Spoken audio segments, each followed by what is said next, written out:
Earlier, Jeff Greenfield took a look at our troubled newspapers and their future. Now another take from the folks at Fast Draw, Mitch Butler and Josh Landis. The future of newspapers is looking surprisingly like the past. You know how blogs and online articles have a little space at the end for you to leave your comments? Look at this, America's very first newspaper, Public Occurrences. You can see the last page is blank. The printer didn't run out of ink. It was printed that way on purpose so readers could add their comments and pass the paper along, kind of like the comments on blogs. It caused a major commotion in 1690. Some loved it, others said the stories were too controversial and the sources were unreliable.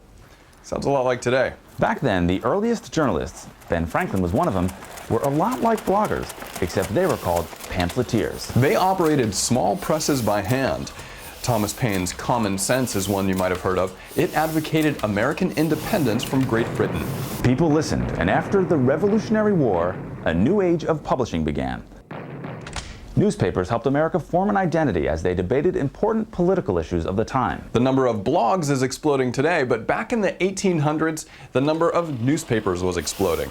With new steam-powered penny presses, publishers could run off lots of copies and sell lots of ads, making newspapers more profitable. They also introduced new kinds of illustrations that captured the public's attention. The other big breakthrough, yellow journalism, reporting that sought-out scandalous news. And if there wasn't any scandalous news, the papers just made it up. Sound familiar?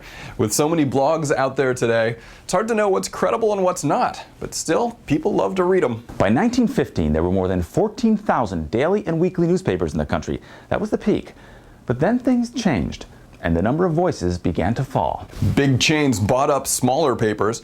Magazines pulled readers away. Over the years, heavy competition from radio, and then from television, and then from the internet. But just like Public Occurrences and thousands like it, today bloggers and other emerging sources are providing millions of new voices. So a look back in time shows that where once there were many voices, there then became few.